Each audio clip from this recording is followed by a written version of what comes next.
வணக்கம். இன்று நாம் காண இருக்கும் குறள் வெறுவந்த செய்யாமை அதிகாரத்தின் 6வது குறள்.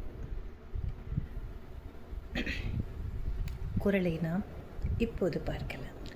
கடும் சொல்லன் கண்ணில நாயின் நெடுஞ்செல்வம் நீடின்றியாங்கே கேடும். கடும் சொல்லன் கண்ணிலன் நாயின் நெடும் செல்வம் நீடின்றியாங்கே கெடும். 2 வரிகள், 7 வார்த்தைகள்.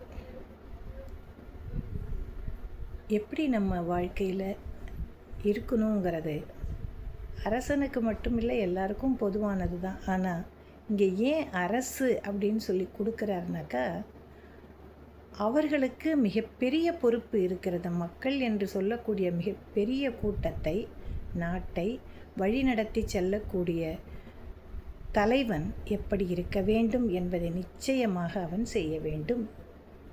கடுஞ்சொல்லன் கண்ணில், கடும் சொல் கண்ணில்லைன்னா அவனுக்கு கண்ணு இல்லைங்கிறது கிடையாது. கண்ணோட்டம், அதாவது மக்களை குறித்த அனைத்து செய்திகளும் அவனுக்கு தெரிந்திருக்க வேண்டும். அதுதான் முக்கியமான விஷயம். அது மாதிரி இல்லாமல் மிக கொடூரமாக நடந்து கொள்வது மட்டும்தான் ஒரு அரசுடைய கடமை என்று நினைத்து செயல்பட்டால் அவனுடைய நீண்ட நெடிய செல்வம் என்பது என்னன்னா, மக்கள்கிட்டேருந்து வரி வசூல் பண்ணி வைக்கிறாங்கள்ல கஜானா, அந்த கஜானாவில் இருக்கக்கூடிய அந்த செல்வமானது எந்த ஒரு பயனுமே இல்லாமல் கெட்டு ஒழிந்துவிடும். ஏன், நலத்திட்டங்களுக்கு செயல்படலைன்னா அப்புறம் அது எதுக்கு, தேவையில்லாமல் இல்லையா, மக்களுக்கு போய் சேராது. அப்போ அது வேஸ்ட்டு தானே. அதைத்தான் இங்கே சொல்கிறாரு. இப்போ நம்மளே பார்க்குறோம், மக்கள் நலத்திட்டங்கள் அப்படின்னு அறிவிப்புகள் மட்டுமே வருமே தவிர செயல்பாடுகள் வராது. செயல்பாடு அப்படின்னு நம்ம எல்லோரும் கேள்வி கேட்க போயிட்டோம்னாக்கா என்ன சொல்லுவாங்க, டைவர்ட் பண்ணி விட்டுருவாங்க. இதெல்லாம் நாங்கள் கொடுத்தாச்சு, உங்களுக்கு அது வந்துடும் அப்படின்னு சொல்லுவாங்களே தவிர நிச்சயமாக அது யார் கொடுத்தா, எங்கே போச்சு, நமக்கு வருமா வராதா, கேள்விக்குறி தான். அப்போ ஒரு திறந்த புத்தகம் போல் ஒரு அரசாங்கம் செயல்பட வேண்டும். எந்த செலவுக்காக எவ்வளவு பணம் இப்படி கொடுக்கப்பட்டிருக்கிறதுலாம் சொல்லணுங்க.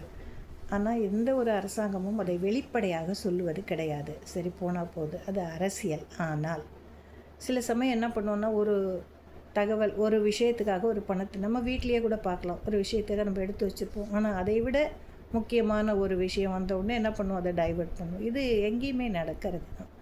ஆக இது அவங்க ரகசியமாக வச்சுக்கிட்டால் தப்பு கிடையாது. ஆனால் கடும் சொல்லோடு மக்கள் நலங்களில் அக்கறையே இல்லாமல் ஒரு மனிதன் செயல்பட்டால் அந்த அரசனின் அத்துணை செல்வமும் நிலைக்கவே நிலைக்காது. அப்பொழுதே அப்படியே சுத்தமாக சென்றுவிடும் என்கிறது இந்த குறள்.